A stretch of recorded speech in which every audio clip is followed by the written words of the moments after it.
Soy Afshin Rattansi y estamos en el Palacio Presidencial de Damasco. Bienvenidos a una exclusiva de RT International World.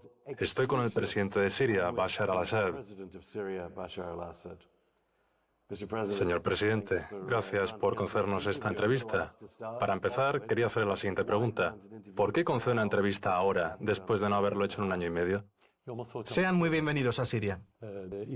Una de las razones son los acontecimientos en todo el mundo, en la región y en Siria, después de que la intervención turca de nuevo convirtiera a Siria en el centro de atención. La segunda razón es que creo que la opinión pública mundial, y especialmente en Occidente, ha ido cambiando durante los últimos años. La gente sabe que sus autoridades les han contado muchas mentiras sobre lo que está pasando en la región, en el Medio Oriente, en Siria y en Yemen. Saben que son mentiras, pero no conocen la verdad. Por eso pienso que es hora de hablar sobre esa verdad. Y la tercera razón es que ya di muchas entrevistas a los medios de comunicación occidentales y ellos no intentan obtener información. Lo que quieren es conseguir una exclusiva. No intentan ser objetivos para informar a su audiencia de lo que está pasando en el mundo. Por eso he dejado de dar entrevistas desde hace años. Bueno, durante nuestro viaje desde el aeropuerto de Damasco, vimos los trabajos de reconstrucción. ¿Cuántos soldados fueron asesinados, resultaron heridos o desplazados de su país desde el año 2011? La estabilidad que ustedes han presenciado durante sus últimas 24 horas en Damasco, desde que llegaron, es el resultado del sacrificio de más de 100.000 soldados sirios que cayeron mártires o fueron heridos. Desde luego son muchos, por no hablar de los miles o incluso decenas de miles de civiles inocentes asesinados en ataques con morteros, ejecutados, secuestrados y asesinados posteriormente o desaparecidos, y sus familias aún les están esperando. En realidad ha habido mucho sacrificio en la confrontación con los terroristas. Por eso ahora ven esta estabilidad y reconstrucción. Entre los países que la apoyaron está Irán y, por supuesto, Rusia. Antes de pasar al tema de los británicos y los estadounidenses, que están respaldando de facto al Daesh y Al-Qaeda en su país, quisiera preguntarle, ¿qué diría usted a las familias rusas que han perdido a sus soldados, que arriesgaron y sacrificaron sus vidas por un dictador del Medio Oriente? ¿Qué les diría sobre por qué Vladimir Putin envía a sus soldados para ayudar a su gobierno? Ha mencionado un punto muy importante. Incluso en Siria, nadie se sacrificaría por una persona. La gente se sacrificaría, sobre todo de forma masiva, por una causa. Y esta causa es defender su país, su vida, su futuro. Es aún menos probable que alguien venga de otro país para morir por otra persona, ya sea un dictador o como usted lo quiera llamar. Eso no es realista. Va contra la lógica que alguien venga porque el presidente Putin lo envía a morir por otra persona. O incluso que el presidente Putin ponga en juego todos los intereses de su país por una sola persona. Esto va contra la lógica. En realidad, Rusia, según sus dirigentes, me refiero al presidente Putin, Lavrov y otros, está defendiendo sus intereses de diversas formas. En primer lugar, si combaten el terrorismo en otro país, ya sea en Siria o cualquier otro país de la región, con eso defienden al pueblo ruso, porque el terrorismo y su ideología no tienen fronteras, no conocen fronteras políticas. Es todo un escenario, digamos, el mundo entero es un escenario para el terrorismo. Y en segundo lugar, ellos aplican la ley internacional. Según su punto de vista, si se aplica esta ley internacional, eso está de acuerdo con sus intereses nacionales. Así pues, al aplicar la ley internacional en todo el mundo, se favorecen los intereses del pueblo ruso.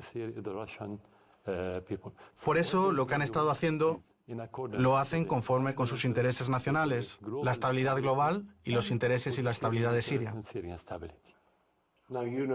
Ya sabe usted que en los medios de los países de la OTAN, su país, su gobierno y usted personalmente se asocian con ataques con armas químicas. Volvamos al 21 de agosto del 2013 en Ghouta. Su gobierno lanzó armas químicas en Ghouta aquel día, el 21 de agosto de 2013. Lo curioso del tema es que fue el mismo día en el que la primera delegación internacional llegó a Damasco para investigar el incidente y estaba tan solo a unos kilómetros de aquel lugar. Lógicamente, el ejército sirio, incluso suponiendo que tuviera armas químicas y deseara usarlas, no lo hubiera hecho aquel mismo día. Eso para empezar. En segundo lugar, hablaron de 200 civiles asesinados. Con armas químicas puedes matar a decenas de miles de civiles en aquella área densamente poblada. Y, en tercer lugar, ese incidente solo existió en la mente de los líderes occidentales. Es un cuento que sirvió de pretexto para atacar Siria. Eso es a lo que me refiero. No presentaron ninguna prueba tangible que demostrara que realmente se realizó ese ataque. Y hubo muchos informes que refutaron esa clase de acusaciones. Así pues, solo existen acusaciones. El ejército sirio nunca usó armas químicas antes de que entregase todo su arsenal al Comité Internacional. Por supuesto, luego usted tomó la decisión de invitar a la OPAC para retirar las armas químicas. Efectivamente, cuando hubo estas acusaciones contra el ejército sirio. Usted permitió a los inspectores de la OPAC entrar en Siria en el 2014. En realidad, nosotros les invitamos porque creíamos que deberían venir a investigar, ya que estábamos 100% seguros de que solo son acusaciones. Pero claro, estas delegaciones no siempre son imparciales, sino generalmente son parciales. Bueno, el presidente de la OPAC, Fernando Arias, puede que ahora tenga sus problemas con los que se quejan dentro de la organización. No cabe duda de que el director general de la organización, Ahmet Uzumcu, que supervisó el proceso de destrucción de las armas aquí y dijo que había fallas, casos de incertidumbre y contradicciones en el proceso de destrucción de las armas químicas que fue supervisado por la organización aquí en su país. ¿Fallas en nuestro propio informe? Sí. ¿Y por qué no las mostraron? Llevamos ya desde el 2013 enfrentando la misma acusación. ¿No lo han podido demostrar 6 años después? Y cada vez dicen, Siria ha usado armas químicas. ¿Acaso es posible estar bajo, digámoslo así, la rigurosa vigilancia de todo el mundo occidental y aún así seguir usando esas armas una y otra vez? Eso es irracional. Me refiero a toda la historia. No necesitamos las armas químicas, estamos avanzando. Cada vez que hablan de que usamos armas químicas, es cuando estamos avanzando, no cuando vamos perdiendo. Lo que quiero decir es que militarmente uno puede usar estas armas si lo desea. No estoy hablando del ejército sirio, porque ya no las tenemos. Pero, lógicamente, uno puede usarlas cuando está perdiendo terreno, no cuando está avanzando. Entonces, usted niega haberlas usado en Jubar, Sheikh Maksud, Sarakeb y en Alepo. Y supuestamente también en Han Shihun, el 4 de abril de 2017. ¿Usted niega que el gobierno sirio ha usado las armas químicas en todas estas zonas? Cada una de estas historias no son más que alegaciones.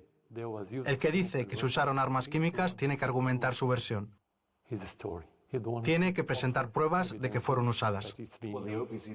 Bueno, basándose en ese informe, la OPAC hizo creer a Gran Bretaña, Estados Unidos y Francia que debían bombardear su país. Creer, pero una cosa es creer y otra cosa es presentar pruebas. Hablamos de pruebas. ¿Qué pruebas tienen para respaldar su versión? Nada. No tienen nada. ¿Hay alguna verdad en estos rumores? ¿No sería posible que usted diga que las pruebas mostradas en los vídeos fueron manipuladas por parte de los rebeldes de usar las armas químicas facilitadas por el gobierno saudí y de que realmente se usaron armas químicas, pero que fueron los llamados rebeldes quienes lo hicieron? Sí, está en YouTube, lo pueden ver. Ellos montaron todo un espectáculo, donde una persona interpreta el papel de víctima en varios incidentes, no solo con armas químicas, sino incluso con los bombardeos. Montan un espectáculo donde una persona sale como víctima y luego al final del rodaje se encuentra perfectamente bien, se levanta y se mueve con normalidad. Lo pueden ver en YouTube. Está muy claro. Les podemos brindar estas pruebas. Pero no existe ninguna otra prueba, aparte de esa, porque los cascos blancos, apoyados por el Ministerio de Relaciones Exteriores británico y que hace poco recibieron financiación adicional de la administración de Trump, afirman que esos vídeos son totalmente verdaderos y que de hecho la gente que los grabó salvó 150.000 vidas en su país hasta el 2018. Insisto, es muy fácil ver cómo las mismas caras de esos ángeles, los cascos blancos, esas mismas caras, cómo un determinado casco blanco era un combatiente de Al-Qaeda. Puede verlo. Las imágenes son muy claras. El mismo que decapitaba a gente o aparecía comiéndose el corazón de un soldado. Estos vídeos es muy habitual verlos en Internet. No creo que nadie en esta región se crea ese truco, el truco de las relaciones públicas de los cascos blancos. Son una rama de Al-Nusra. Bueno, la televisión pública del Reino Unido, la BBC y Amnistía Internacional presumen que su gobierno ha matado a 11.000 personas desde el 2012 usando las llamadas bombas de barril, en lo que supondría una violación de la resolución 2139 del Consejo de Seguridad. Por lo demás, Human Rights Watch aduce imágenes de satélite, mientras que usted dice que los vídeos que aparecen en YouTube son falsos. Hablamos de algunos de los mayores medios de los países de la OTAN y de las mayores ONG. Ninguna guerra es buena. Eso es una verdad obvia. En toda guerra hay víctimas. Pero hablar de un ejército o un Estado que mata a civiles y a su propio pueblo no es realista. Por una simple razón. La guerra en Siria consistía en conquistar el corazón de la gente. Y no es posible conquistar el corazón de la gente bombardeándola. El ejército sirio luchaba contra los terroristas. Y si como resultado de los enfrentamientos algunos civiles resultaron afectados, eso es algo que puede suceder y puede ser investigado. Ahora bien, ¿cómo iba el pueblo sirio a apoyar a su gobierno, a su presidente y a su ejército si estos los estuvieran matando? ¿El bombardeo aéreo era el único modo posible que tuvieron para reconquistar el este de Alepo? ¿Sus mandos militares o usted personalmente decidieron que el único modo de deshacerse de Al-Qaeda o el Daesh, que podemos decir cuentan con el respaldo del Reino Unido y Estados Unidos, que el único modo de deshacerse de ellos era por medio de bombardeos aéreos? Sin lugar a dudas. Y lo logramos. Algunas áreas logramos recobrarlas sin combates. Negociamos con esos grupos, abandonaron la zona y entonces entramos nosotros. Pero ha visto imágenes que supongo usted reconoce que son verdaderas y que muestran la destrucción en el este de Alepo. ¿Era ese realmente el único modo de derrotar a los grupos vinculados a Al-Qaeda y al Daesh? Esos grupos que menciona en el oriente de Alepo solían bombardear a los civiles diariamente y mataron a cientos de miles de personas en Alepo. De modo que la misión del ejército y la misión del Estado es proteger a esos civiles de los terroristas. ¿Cómo podíamos protegerlos sin atacar a los terroristas? Bueno, esto no se difunde en los medios de comunicación de los países de la OTAN en su defensa. Bien, ¿qué hay del uso de los llamados dobles ataques aéreos por parte de las fuerzas aéreas sirias y rusas cuando bombardeó una parte del este de Alepo y volvió a bombardearla cuando acudieron los servicios de emergencia? Existen muchas narrativas engañosas en Occidente solo para mostrar que el ejército sirio está matando a civiles intencionadamente y sin motivo, y para mostrar que atacamos instalaciones de los llamados cascos blancos o cualquier hospital que los terroristas hayan transformado en su centro de mando. Dicen que el ejército sirio solo está atacando instalaciones humanitarias con el fin de hacer sufrir a los civiles. De hecho, lo que sucedió fue todo lo contrario, que esos civiles huyeron de esas áreas y que en todas partes se trasladaron a zonas controladas por el gobierno, no solo en el este de Alepo. Ahora esa gente, lo verá si va al este de Alepo, sigue viviendo en áreas bajo supervisión del gobierno. ¿Por qué no los matamos? ¿Por qué no huyeron a Turquía? En sí mismo, este hecho refuta la narrativa occidental. Pero como ya dije, Raed Saleh, el director de los cascos blancos respaldados por el Reino Unido, habló en mi programa y dijo que solo son una organización humanitaria, que no son en absoluto terroristas, pese a lo que alegan usted y el gobierno ruso. Pero usted dispone de imágenes, de vídeos, de pruebas.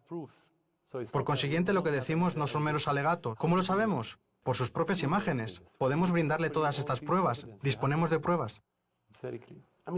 Desearía remontarme ahora a las primeras manifestaciones en Dara y en Damasco. Hay un conocido programa de la BBC, un medio, insisto, dirigido por el gobierno británico, en el que entrevistaron a Walid Jumblat, el líder druso en Beirut, que dijo ante las cámaras que usted autorizó el asesinato del niño de 13 años, Hamza al-Khatib. ¿Es eso cierto? Después entrevistaron a varias personas más que dijeron que los errores que usted cometió condujeron a lo que finalmente sucedió y que no fue el respaldo de británicos y estadounidenses a Al-Qaeda y al Daesh. Al principio de las manifestaciones, durante los primeros días, perdimos a 5 policías por disparos, por impactos de bala. ¿Cómo es posible hablar de manifestaciones pacíficas cuando hubo policías asesinados por... ¿Pero cómo pudo usted autorizar el asesinato de un niño de 13 años? Solo trato de remontarme al comienzo de todo. Desde el principio dije que la expresión manifestaciones pacíficas no era la más indicada. Hubo tiroteos y no hay modo de discernir quién disparó a la policía y quién disparó a los civiles. Porque en la mayoría de los incidentes en aquel momento, la policía ni siquiera tenía metralletas ni pistolas. ¿Pero ese niño fue torturado? No, eso no es cierto. No lo fue. Nosotros no lo hemos hecho. Su cuerpo tenía quemaduras de cigarrillos. No, fue asesinado. Y hubo acusaciones de que fue torturado. No fue torturado, fue asesinado. Fue trasladado al hospital y yo mismo me reuní con sus padres. Ellos sí conocen la realidad. Eso solo aparece en Occidente, en los medios de comunicación occidentales. Eso no es lo que se dice en Siria. Por eso me dejan perplejo esas historias sin conexión alguna con la realidad. Es una persona que murió. Pero ¿cómo murió? ¿Quién le disparó? Nadie lo sabe. Había un caos. Cuando hay manifestaciones caóticas, cualquiera puede infiltrarse en ellas y empezar a disparar en varias direcciones y matar a policías para impulsarlos a responder a modo de represalia, o viceversa. ¿Ha oído hablar de Anwar Raslan y Eyad al-Gharib, que han sido detenidos en Alemania? Los alemanes les acusan de pertenecer a algo que llaman Filial 251, uno de sus centros de torturas y de torturar a los manifestantes. No tenemos centros de torturas. En Siria no se contempla el uso de la tortura. ¿Para qué íbamos a recurrir a la tortura? Esa es la pregunta. ¿Para qué? ¿Hablamos de alguna clase de trastorno psicológico? ¿Acaso de un deseo de torturar a la gente como una forma de sadismo? ¿Para qué torturar? ¿Es porque necesitamos información? La tenemos toda. La mayoría del pueblo sirio apoyó a su gobierno. Por eso hemos seguido aquí durante 9 años, a pesar de todas las agresiones de Occidente y del petrodólar en la región árabe. Solo por eso. Es la única razón. Así que ¿para qué torturar a la gente? Esa es la pregunta. No es nuestra política. Otra cuestión es que hablemos de incidentes individuales, incidentes aislados, torturas perpetradas por alguien con deseos de venganza o por cualquier otra razón. Eso puede ocurrir en cualquier parte del mundo, pero nuestra política no es esa. Nunca hemos creído que la tortura sea un medio para mejorar la situación del aparato estatal. Así de simple, de modo que no recurrimos a ella. ¿Cuál fue su reacción cuando el gobierno del Reino Unido envió a la Marina Real Británica para interceptar un buque iraní? Dijeron que el gobierno iraní realmente estaba enviando a Siria combustible para la calefacción. ¿Golpearán este invierno las sanciones de la Unión Europea a la población más pobre de Siria? Así es. De entrada, esto es piratería. Es piratería por parte del régimen del Reino Unido. Y uso el término régimen en su sentido estricto, porque régimen, piratería y grupos criminales son conceptos similares. En segundo lugar, sí, querían perjudicar al pueblo sirio. ¿Por qué? Pues porque esperaban durante las diversas etapas de la guerra que el pueblo se alzara contra su gobierno, cosa que no hizo. Se suponía que apoyarían a los terroristas, a la oposición armada moderada, a los ángeles de los cascos blancos. Pero el pueblo no lo hizo, se mantuvo de parte del gobierno. Y por eso debían sufrir y debían pagar el precio. En primer lugar, deben aprender la lección de que debieron haber actuado conforme a su agenda. Y el segundo, tal vez sea este el último intento de aleccionarlos para empujarlos a oponerse a su gobierno. Pero ya lo intentaron el pasado invierno, lo han intentado antes y no les funcionó porque el pueblo conocía toda la verdad y sabía que era lo que más le convenía. Puede que la mitad del sur global, usted y los ministros de su gabinete encuentren normal acusar a los gobiernos de la OTAN de apoyar a Al-Qaeda o al Daesh. Pero los espectadores de esos países de la OTAN que estén viendo esta entrevista pensarán que eso es ridículo. ¿Qué le hace creer que el gobierno británico o el de Obama, porque supongo que puede decirse que Donald Trump se dio cuenta casualmente de lo que está pasando? ¿Qué le hace creer, que desearon apoyar a Al-Qaeda o al Daesh? ¿Por qué lo creo? Por los hechos del pasado. Unos hechos que empezaron con funcionarios estadounidenses, como John Kerry, Hillary Clinton y muchos otros, afirmando ellos mismos explícitamente, antes de que lo dijeran otros, que habían tenido un papel en el apoyo que brindaron a Al-Qaeda en Afganistán con el fin de usarlo a modo de instrumento contra la Unión Soviética por aquel entonces. Ellos mismos lo dijeron, es un modus operandi, no nos lo hemos inventado nosotros. ¿Vieron lo que pasó el 11 de septiembre? ¿Por qué habrían de cometer otra vez el mismo error? Porque la política estadounidense en general funciona en base del principio ensayo y error. Invadieron Afganistán y no consiguieron nada. Invadieron Irak y no consiguieron nada. Y entonces empezaron a invadir otros países, pero de formas distintas. Cambiaron de método. Actualmente el problema de Estados Unidos es que libran una guerra por la supervivencia, desde su punto de vista porque están perdiendo la hegemonía. Así que estarían dispuestos a luchar contra los rusos, los iraníes, los sirios, contra quien quiera que les dijera que no, incluso contra sus aliados si dijeran que no, como los gobiernos de Occidente. Lucharían contra ellos. Necesitan medios. Se han dado cuenta de que en Irak no bastó con enviar a su ejército. Perdieron mucho y pagaron el precio incluso dentro de Estados Unidos. Así que es mucho más fácil para ellos enviar a un apoderado. Así pues, Al-Qaeda es un apoderado estadounidense contra el gobierno sirio, contra el gobierno ruso y contra el gobierno iraní. Lo han estado usando y existen pruebas de ello. ¿Cómo surgió el Estado Islámico de repente en el 2014? ¿Salió del aire? ¿De la nada? Y encima en Irak y Siria al mismo tiempo, con armamento estadounidense. Está muy claro. ¿Cómo pudieron sacar millones de barriles de petróleo de contrabando a Turquía bajo la supervisión de aviones estadounidenses? Todo porque los estadounidenses querían utilizarlos contra el ejército sirio. No es algo que nosotros digamos. Los propios estadounidenses lo dijeron y los hechos lo confirman. Pero mientras pasaba todo eso, usted habló con organismos internacionales y diversos interlocutores. ¿Qué le parecen las recientes declaraciones del enviado de la ONU, Staffan de Mistura? Me refiero a cuando dijo, tras luchar de veras contra lo que pasó en Alepo, en Idlib y en Daraa, no podía ser el que estrechara la mano de Assad y le dijera, Ma'alesh, no te preocupes, en árabe. Esa es la gente con la que trata usted, los supuestos observadores neutrales. Volviendo la vista atrás, ¿era alguno de ellos neutral? No estarían en su cargo si fueran neutrales, porque Estados Unidos solo acepta marionetas.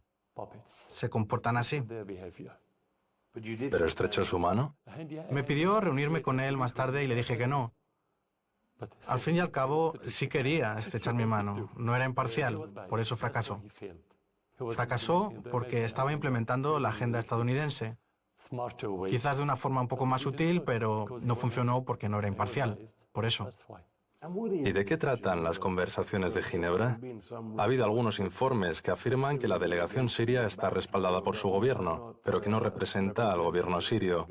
¿Qué son las conversaciones de Ginebra exactamente? ¿Reuniones tras el fin del conflicto? No estoy seguro de que pueda llamárselas así. Es un truco estadounidense. Se trata de ganar políticamente lo que no has podido lograr mediante las manifestaciones primero y valiéndose de los terroristas después. Cuando eso falla, puedes lograrlo mediante un proceso político. Por eso, de nuevo, no funcionó. Por eso Ginebra fracasó, porque se trataba de derrocar al gobierno mediante un organismo interino. Digamos, no importa de qué naturaleza. Y luego cambiar el gobierno pacíficamente y controlar Siria como hicieron en muchos otros países. Por eso fracasó Ginebra. Por eso fuimos a Sochi con los rusos. Por eso Sochi está funcionando ahora. El mes pasado mandamos una delegación y empezaron a negociar la Constitución la semana pasada. Así que cuando Donald Trump anuncia... Disculpe, ¿me está preguntando sobre Ginebra o sobre...? Hablaba de las actuales conversaciones de Ginebra. Si habla usted de las actuales conversaciones, Ginebra es solo un lugar, un sitio, una geografía, pero el proceso político sigue adelante en Sochi. Es Sochi. No importa dónde nos reunamos o dónde empecemos a negociar. Es Sochi. Pero para los principales medios de comunicación occidentales, los medios de los países de la OTAN, lo relevante es Ginebra, no Sochi. ¿Se cree usted esa historia tan curiosa que cuentan los rusos de que Estados Unidos está robando 30 millones de dólares en petróleo al mes en el norte de Siria? ¿Es un medio de presión que utiliza Trump en las conversaciones de Ginebra? ¿Por qué un exportador neto de petróleo como Estados Unidos estaría interesado en 30 millones de dólares mensuales en petróleo? Cuando el Estado Islámico empezó a sacar de contrabando petróleo sirio, a saquear su crudo en el 2014, tenían dos socios, Erdogan y su pandilla y los estadounidenses, ya sea mediante la CIA u otros. Así que Trump simplemente anunció la verdad. No está hablando de nada nuevo. Incluso cuando algunos de los kurdos empezaron a saquear el petróleo sirio, los estadounidenses eran sus socios. Así que es un asunto de dinero y de petróleo. Eso es lo que dijo Trump recientemente. No es nada nuevo en absoluto. No tiene ninguna relación con las conversaciones.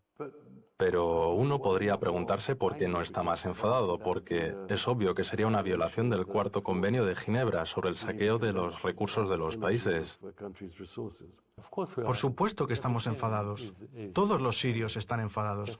Naturalmente. Es un saqueo, pero no se ha tomado ninguna medida internacional. No hay derecho internacional.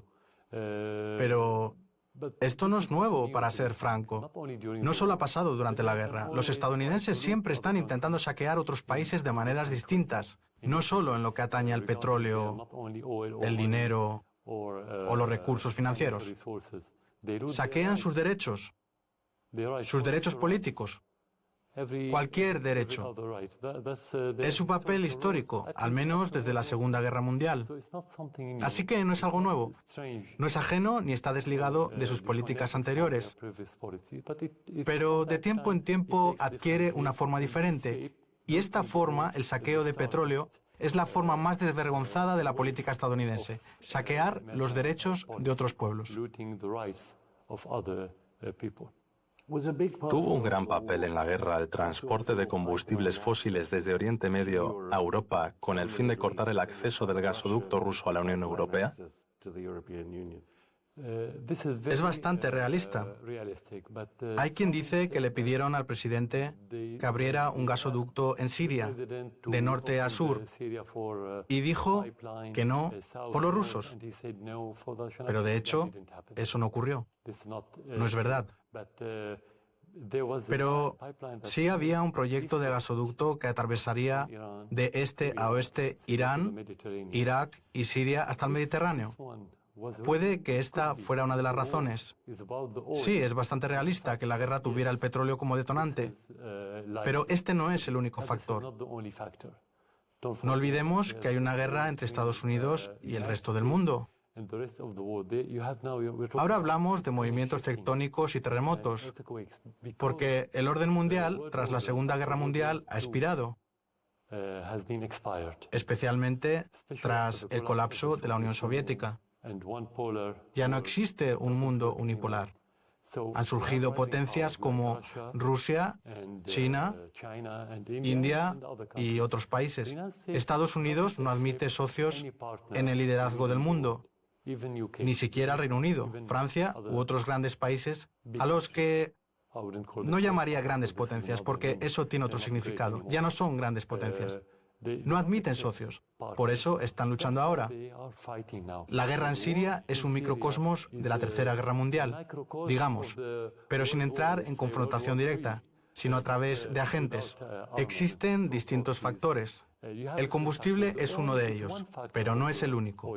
No pienso que sea solo el petróleo. Por supuesto, algunos pueden decir que Siria, históricamente, su padre y usted, han apoyado siempre a los palestinos y las resoluciones de la ONU en relación a los palestinos. ¿Ve usted a Israel, que después de todo muchos creen que es una potencia nuclear, capaz de influir en la política de la Comisión Europea, el Departamento de Estado o el Pentágono? Sin duda, los israelíes son nuestro enemigo. Ocuparon nuestras tierras. Y es obvio que son parte de cualquier cosa que pueda ocurrir contra Siria, cualquier plan, cualquier instigación. Están directamente relacionados con los terroristas. Netanyahu estuvo visitando a los terroristas que estaban siendo atendidos en sus hospitales. ¿Piensa usted que las fotos son verdaderas, que el gobierno israelí apoyó directamente a milicias vinculadas con Al-Qaeda y el Daesh para destruir su gobierno? Los israelíes publicaron las fotos formalmente, como noticias. No eran meras acusaciones nuestras. Por otro lado, cada vez que el ejército sirio avanzaba contra al-Nusra, los terroristas del sur, Israel bombardeaba nuestras tropas y por donde quiera que avanzáramos, en cualquier lugar de Siria, sus aviones emprendían ataques contra nuestro ejército. Eso es lo que está pasando. El vínculo está claro. Había una correlación entre las operaciones israelíes y las de los terroristas. Primero, directamente mediante terroristas, después mediante los estadounidenses y por último mediante los europeos. Solo tienen una agenda y un objetivo, que es incluso anterior a la guerra. Así que es perfectamente normal, previsible y probable que Israel forme parte de todo ello. Por supuesto, mientras el poder británico, el estadounidense y el europeo no paraban de bombardear por aire su país para destruir su gobierno, la gran noticia en los medios de los países de la OTAN era el asesinato de al-Baghdadi por el 75º Regimiento de Rangers en la provincia de Idlib.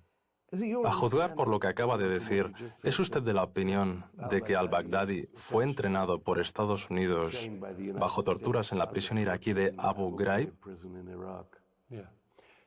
Estuvo en sus cárceles bajo su supervisión. Los estadounidenses fueron los que liberaron a al-Baghdadi. No podían liberarlo sin asignarle ningún papel y de repente al-Baghdadi se convirtió en el califa de los musulmanes del mundo, como él mismo se proclamó. Fue preparado por los estadounidenses para interpretar ese papel y no creemos en la reciente historia de su muerte. Tal vez lo matasen, pero la historia no es sobre lo que han informado. La historia es que se trata de una maniobra de encubrimiento de los estadounidenses, que durante los últimos años, no años, sino décadas, han estado confabulados con los terroristas. Es como si a uno le borrasen la memoria, como en una película de ciencia ficción. Quisieron borrar de la memoria de su opinión pública que estaban relacionados directamente con esos terroristas, especialmente con Al-Qaeda, el Daesh y al-Nusra. Cuando capturaron a Saddam Hussein, lo mostraron. Cuando lo ejecutaron, mostraron la ceremonia de la ejecución. Cuando asesinaron a sus hijos, mostraron sus cadáveres. Lo mismo pasó con Muammar el-Gaddafi. ¿Por qué no nos mostraron el cadáver de Bin Laden? ¿Por qué no nos mostraron el cadáver de al-Baghdadi? Toda esta operación tan sofisticada es tan solo una falsa historia sobre la lucha contra los terroristas. Tal vez lo matasen porque su papel había quedado obsoleto. Necesitaban a alguien más y tal vez querían cambiar el nombre del Daesh por otro para presentarlo como una organización moderada con el fin de sacarla de nuevo al mercado contra el gobierno sirio. Una vez más, veremos cómo reaccionan los medios, pero hablando del asesinato de al-Baghdadi, la administración de Trump, por supuesto, le dio las gracias a su gobierno. No participamos en ninguna operación. No se mantiene en contacto con Donald Trump. En absoluto, no existen relaciones entre ninguna institución siria y ninguna institución estadounidense. ¿Ni con representantes de la Unión Europea en las conversaciones de Ginebra? No, con nadie. No tenemos relaciones con la mayoría de los países occidentales que actuaron directamente en contra de Siria. Yo sé que su país se opone a Turquía, que es miembro de la OTAN, pero el presidente Erdogan, y seguramente usted, sin duda son conscientes de que la política occidental puede afectar negativamente a la Unión Europea. ¿Qué piensa de una supuesta respuesta de los gobiernos de los países de la Unión Europea al posible regreso de soldados británicos del Daesh a la Unión Europea? ¿Cuán peligroso resulta hoy en Londres, París o Berlín? De hecho, la relación entre Erdogan y la Unión Europea tiene dos caras. La Unión Europea lo odia, pero quieren contar con él. Lo odian porque saben que es un islamista fanático. Lo saben y saben que les mandará a esos extremistas, o tal vez terroristas, de vuelta. Ha acogido muchos refugiados de su país. Muchos de ellos son de Siria, pero algunos de ellos no. De hecho, provienen de diferentes partes del mundo, no solo de Siria, aunque la mayoría son sirios. No todos son extremistas y la mayoría no son terroristas. De hecho, la mayoría de sirios que se ha ido a Turquía ha ido por culpa del terrorismo en Siria, por los bombardeos de los terroristas. Así pues, a Erdogan no lo quieren, pero al mismo tiempo le tienen miedo. Por otro lado, digamos que mandar a esos sirios y otros refugiados es peligroso. Lo más peligroso para Europa es apoyar a los terroristas en Siria. Eso es lo más peligroso. Es hipocresía. ¿Cómo se puede tener miedo a esos pocos millones, la mayoría de los cuales son moderados y en los que hay pocos terroristas, cuando se está apoyando directamente a por lo menos decenas de miles o tal vez cientos de miles de esos terroristas? ¿Cómo hacerlo sin temor de que acaben regresando a tu país? Bueno, por lo visto el gobierno británico les retira la ciudadanía a los exsoldados británicos del Daesh. Sí. Bien, hablemos ahora de la lucha en Idlib. Actualmente hay aviones militares rusos combatiendo allí. ¿Cuánto queda para recuperar Idlib? ¿Habrá una amnistía para quienes trataron de derrocar su gobierno? En términos militares, empezar a liberar Idlib no llevará mucho tiempo. Pero de hecho, lo que estamos haciendo, nuestro plan, es dar tiempo para que los civiles puedan salir. Y eso es lo que está pasando. Ahora bien, no han podido dirigirse libremente hacia territorio controlado por el gobierno, sino que lo han hecho a escondidas, con cuentagotas, por así decir. Unas pocas familias cada semana, porque podían ser asesinados solo por querer irse. ¿Al sur o al oeste, hacia Europa? Al sur, hacia el territorio controlado por el gobierno. Al sur o al este, en realidad. Es muy importante para nosotros brindar a los civiles la posibilidad de marcharse de modo que no sufran daño. Pero hay ataques aéreos por parte de sus fuerzas armadas y de Rusia. Hay informes de hace unos pocos días que hablan de la muerte de civiles. ¿Cuándo será recuperado Idlib? Esos ataques aéreos se dirigen contra las instalaciones de los terroristas. Así de simple. ¿Y contra organizaciones humanitarias? En los medios de comunicación occidentales, a lo largo de estos 9 años de guerra, la narrativa ha sido que todo ataque aéreo por parte de Siria o, digamos, Rusia, está dirigido contra civiles e instalaciones humanitarias.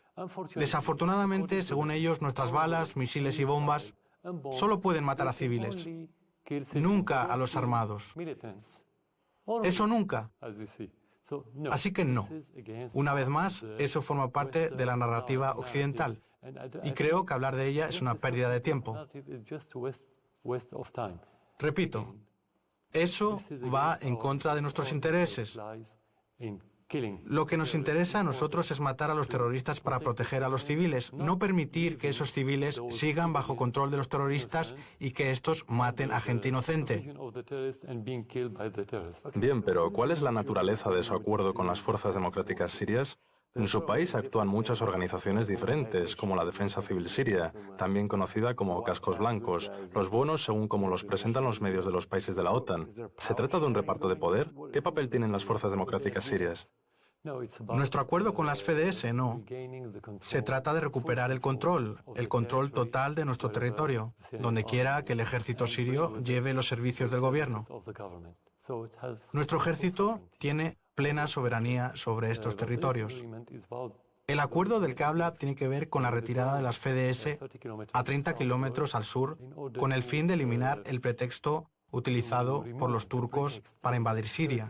Puede decirse que pasamos por un periodo de transición, pues las FDS conservarán sus armas. Ahora bien, los hemos invitado a unirse al ejército sirio.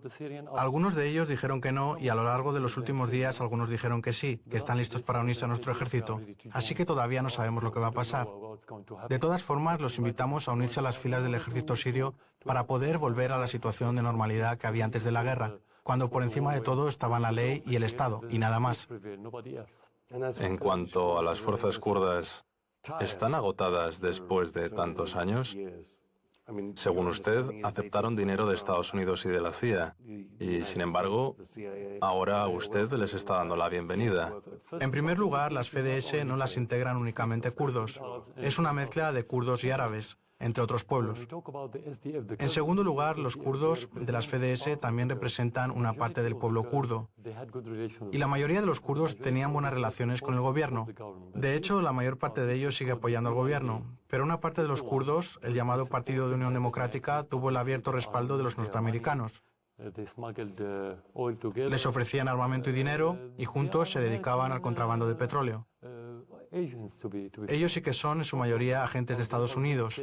No diría que todos, pues no los conozco a todos, pero su política durante los últimos años ha consistido en invitar a los estadounidenses a quedarse, enfadarse cuando quisieron irse y rechazar recientemente nuestra propuesta de unirse al ejército sirio.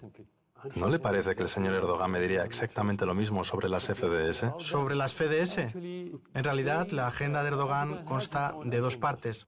La suya, la agenda de la hermandad musulmana, y la estadounidense, en el marco de la cual actúa como un títere. Así que tiene dos agendas y ambas funcionan en tándem. Ahora bien, lo que pasa es que los grupos del Partido de la Unión Democrática le dieron una excusa a Erdogan, una razón para invadir Siria. Pero eso no significa que esa invasión sea legal. Es ilegal en el más amplio sentido de la palabra. Pero sí, le dieron el pretexto, porque Erdogan llevaba años con ganas de invadir el norte de Siria y limpiar esa zona de terroristas, o sea, del Partido de la Unión Democrática, según él. Le dieron una excusa y eso fue lo que pasó. La culpa es suya, pero no por ello Erdogan deja de ser un invasor. Está bien, pero ¿entiende usted que en la OTAN hay gente que lo que menos desea es que haya paz entre Ankara y Damasco? Claro.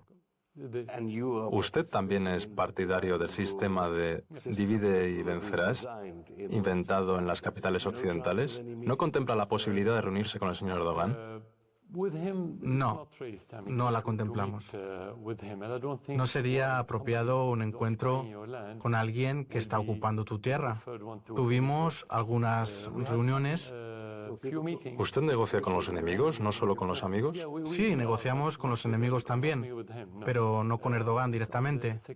Para garantizar el nivel de seguridad, Rusia actuó en calidad de intermediario. Tuvimos reuniones trilaterales en 2 o 3 ocasiones. No nos llevaron a ninguna parte. Así que no estamos en contra del principio de negociar con los enemigos, y con los turcos menos aún, ya que no los consideramos enemigos nuestros. El pueblo turco es nuestro vecino. Compartimos una historia común, no podemos convertirlos en nuestros enemigos.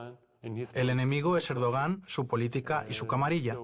Por lo tanto, que estemos en contra de esos grupos terroristas en Turquía y Siria no significa que estemos de acuerdo en otros aspectos, especialmente después de que invadiera Siria pública y formalmente. Vemos países como Siria que han tenido siempre su decisión política con respecto a los palestinos, así como el apoyo histórico a lo que se percibe como movimientos de liberación en el sur global. Tienden a convertirse a las políticas neoliberales. La última vez que estuve aquí, en Damasco, sus ministros hablaban sobre privatización. Hablaban sobre las élites de la sociedad siria, graduados de escuelas de negocios occidentales como Harvard. ¿Acaso no fue ese el inicio del conflicto sirio? Cuando empezaron a implementar planes de privatización neoliberales que destruyeron el tejido social.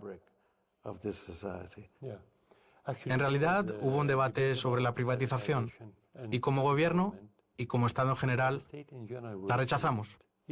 Incluso la mayoría de los sindicatos en Siria rechazaron las políticas neoliberales porque sabían que destruirían a los pobres. Eso fue antes de la guerra. Aquí todos hablaban de ello en el 2009. No, hemos dado pasos hacia cierta liberalización, pero todavía tenemos un sector público. De hecho, ha sido el sector público el que ha protegido hasta ahora la economía de Siria y sus servicios. Sin el sector público no habríamos sobrevivido a esta guerra. Ese ha sido el papel del sector público, porque somos un gobierno socialista.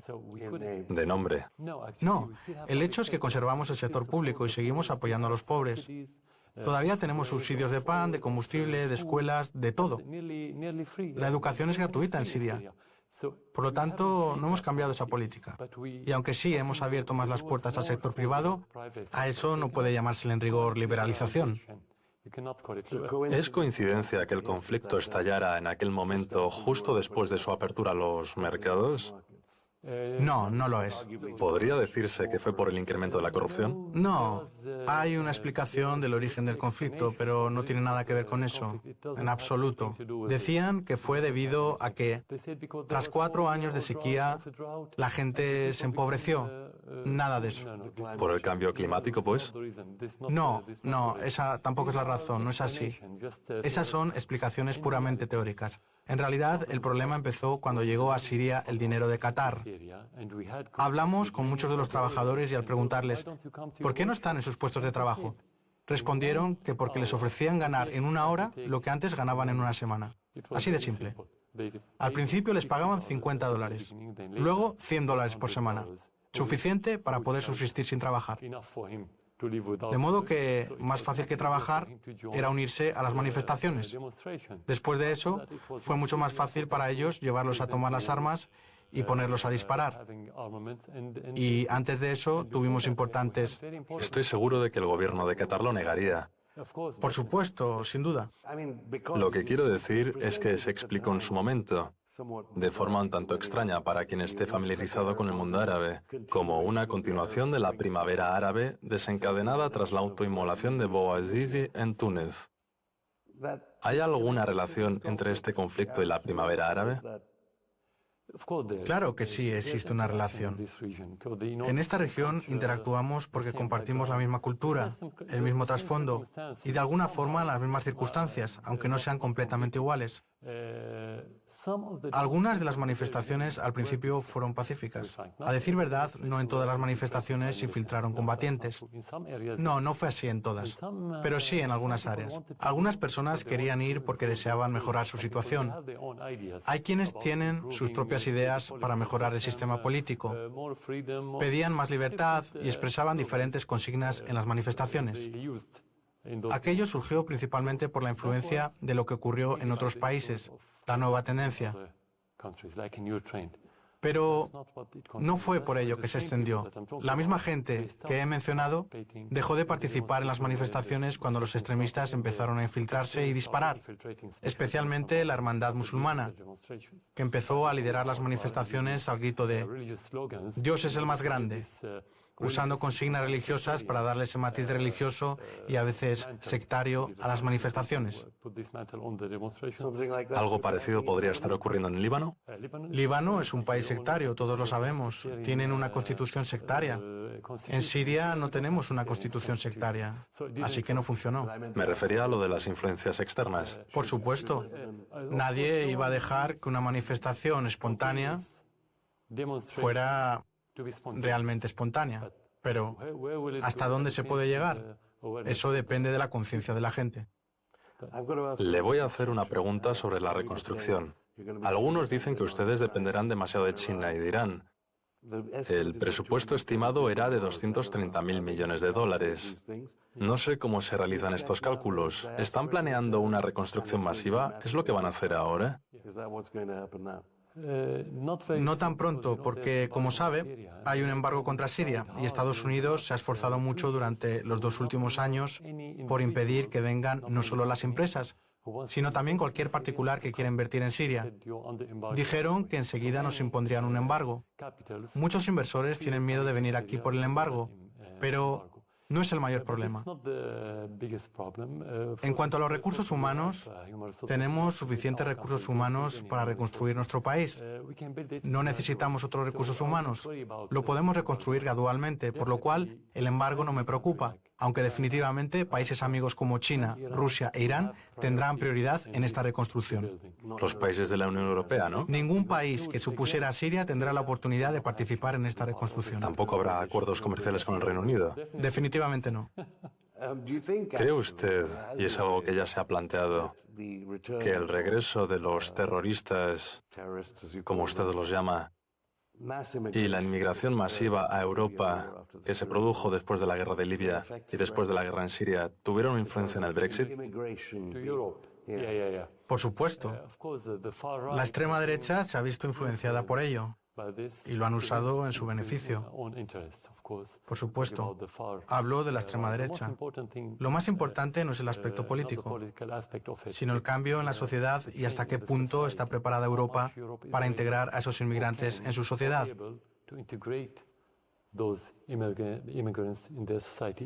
Incluso antes de eso, durante los últimos 10 años de inmigración masiva a Europa, se plantearon dificultades en la integración de los inmigrantes en la sociedad europea. Y ahora tenemos este problema, el daño que ha infligido el terrorismo a Francia, al Reino Unido y a otros países. Se verán afectados porque algunos de estos inmigrantes son extremistas, terroristas y personas que no quieren integrarse. Quieren ir allí solo porque quieren salir de esta región por diferentes motivos, seguridad, economía. ¿Y no habrá colaboración en materia de seguridad para ayudar a estos países? No, no la hay. Y no estamos preparados para ello. Dijimos muy claramente que no íbamos a ayudar a ningún país a mantener la seguridad mientras actúen contra Siria en todos los aspectos: economía, seguridad y política. El jefe del MI6, Alex Young, en su discurso inaugural dijo que usted y Putin crean un desierto y lo llaman paz. La tragedia humanitaria es absolutamente desgarradora. Ningún oficial británico está en posición de hablar de humanismo en ninguna parte del mundo. Participaron en la invasión de Irak. Participaron en el asesinato de más de 1,5 millones de iraquíes. Han participado en el ataque a Siria con sus misiles, en el embargo contra Siria, en el asesinato de cientos de miles de sirios. Y por último, son títeres de Estados Unidos. Francamente, no son independientes. Por lo tanto, no están en posición de hablar del humanismo en ninguna parte del mundo. Olvídense de la colonización británica en India, olvídense de la era colonial, hablo de la situación actual. No están en posición de hacerlo. Y por último, ¿qué pasará con las elecciones? ¿Se celebrarán elecciones generales en Siria en el 2021? Desde luego que sí. ¿Y habrá más de un candidato? La última vez fuimos 3, y esta vez, obviamente, habrá tantos candidatos como gente se presente. Habrá numerosos candidatos. Muchas gracias, señor presidente. Gracias a usted.